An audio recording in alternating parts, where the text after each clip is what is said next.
Halo semua, kembali lagi bersama saya Johan di Jurnal Trading ID. Jadi pada video kali ini saya akan coba bahas untuk analisa dari NAS 100 ya.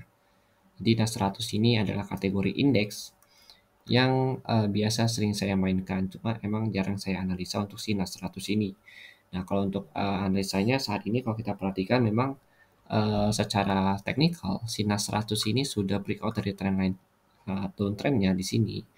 Kemudian dia membentuk trendline minor ya atau trendline uptrend di sini. Ya, trendline uptrendnya untuk naik nih, dia coba naik. Dia juga berhasil breakout dari harga 12.000 ya kan, 12.036 sampai 12.218. Nah, jadi area ini yang saat ini jadi topangan dia itu, yang warna kuning ini, itu jadi area demand-nya dia.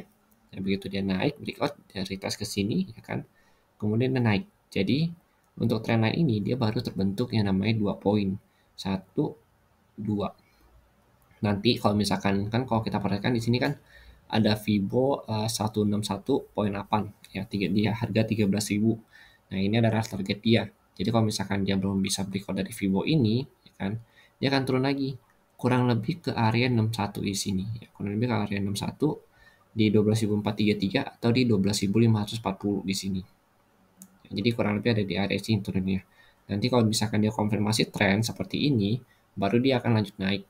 Dan kemungkinan besar, ya, begitu dia buat height yang ini kan height pertama, height kedua, height yang ketiga. Nah, nanti dia bisa nih buat lanjut breakout dari sini, lanjut buat height yang keempat itu di sini kurang lebih di harga 13.014 13.418 sampai 13.543.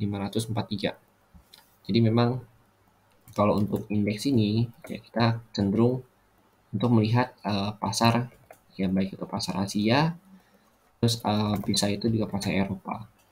Memang kalau untuk indeks ini biasa kita main juga dengan pantauan dari si aplikasi RTI-nya itu juga.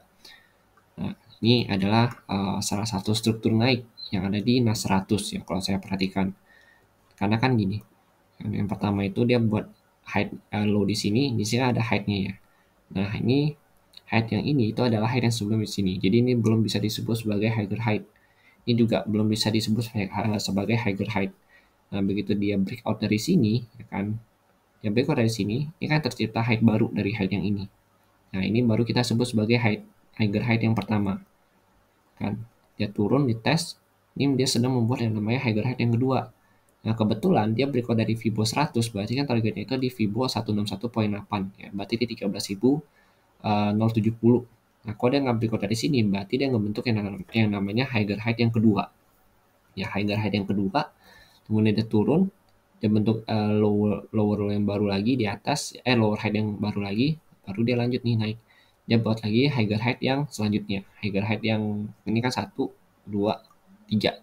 Nah, ini dia buat higher height yang ketiga di sini nanti. Kurang lebih di 13.400-an sampai 13.500. Tapi kalau dia gagal, dia breakout dari trendline ini, maka dia turun lagi ke sini ke 12.109 sampai 12.039 sampai terendahnya itu ada di 11.743. Ya, jadi kurang lebih begitu pandangan saya mengenai si NAS 100 ini. Semoga dengan ada video ini bisa membantu kalian untuk menambah pandangan kalian dan juga sudut pandang dalam trading NAS 100. Nah, untuk update-nya nanti akan coba saya update di channel Telegram. Jadi silakan kalian analisa kembali dengan pandangan kalian masing-masing. Terima kasih dan sampai jumpa pada video berikutnya.